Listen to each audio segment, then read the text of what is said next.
Angry but coordinated, these youths are resolute and ready to defy all security checks at the government house in Makurdi to drive home their point. Their mission is to stop Governor Samuel Ortom from traveling to Abuja for a conciliatory meeting with the leaders of the APC. The convoy finally succumbs to their protest, but that was not enough. They also forcefully removed the flag of the APC on his official car, despite efforts by the police to stop them, while the governor watches.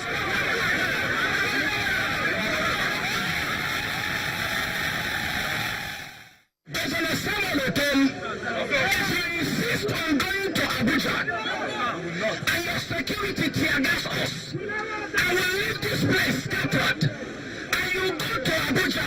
The rest assured that your alliance with Abuja will cost you the ticket in 2018. After appealing for calm, the governor addresses the crowd, promising he will not betray the confidence they have in him. Even if I go to Abuja, I meet with the leadership of the APC, they cannot change me.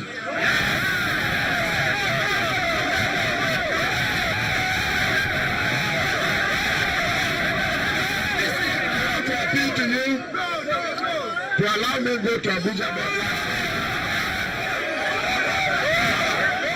Back in the government house, Governor Ortom goes into a meeting with elected local government chairmen and councillors, where he officially announces his defection to the People's Democratic Party. With your support, and because you have given me a blank check to also nominate a party that we can further fight to ensure justice, equity, and fairness for the people of Benue State.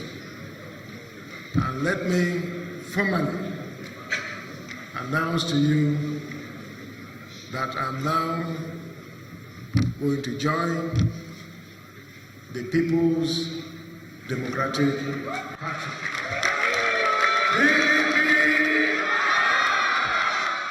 Governor Ortom's defection appears to be the climax of all political decisions in the last 3 weeks in Benue State, after the sacking of over 80% of his cabinet members believed to be loyal to Senator George Akume, and the impeachment of the former speaker, Mr. Terkimbe Ikange, by 22 out of the 30 members of the State Assembly.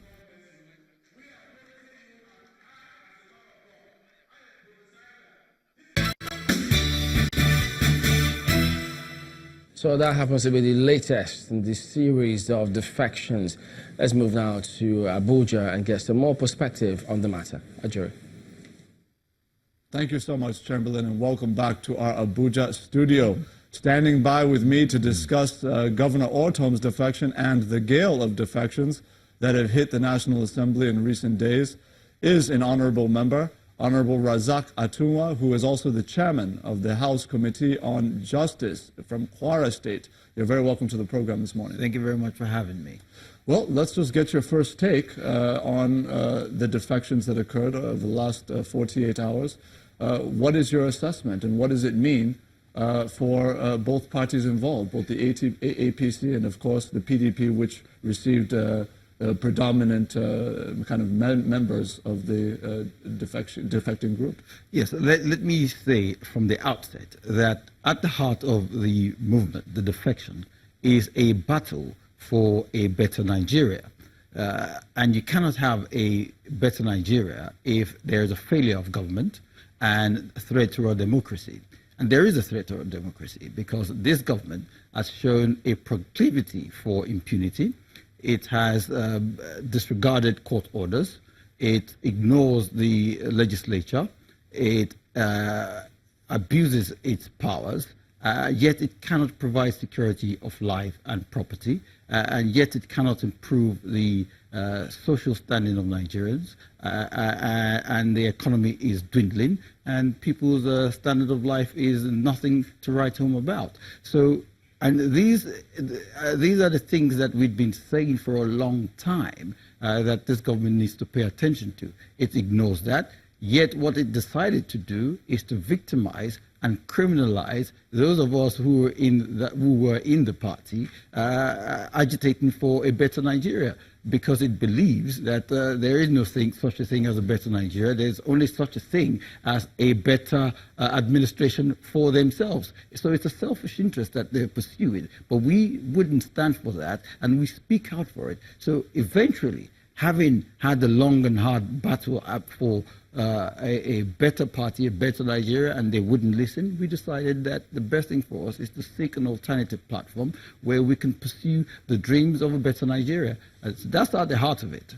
Well, ultimately, these are some of the, questions that we hope to get answered this morning, because when Nigerians view the kind of defections that we've seen, and we hear the utterances from various actors. I mean, all you have to do is pick up a newspaper and read from honorable members and senators who say, look, we are going to a new party because the current party simply is not going to offer us what we deserve, which is a return ticket to the National Assembly. That's what you read in the newspapers, and they're very open about that aspiration and ambition. In your case, you're saying that it's not about our self-interest, it's actually about the interest of the nation. Can you just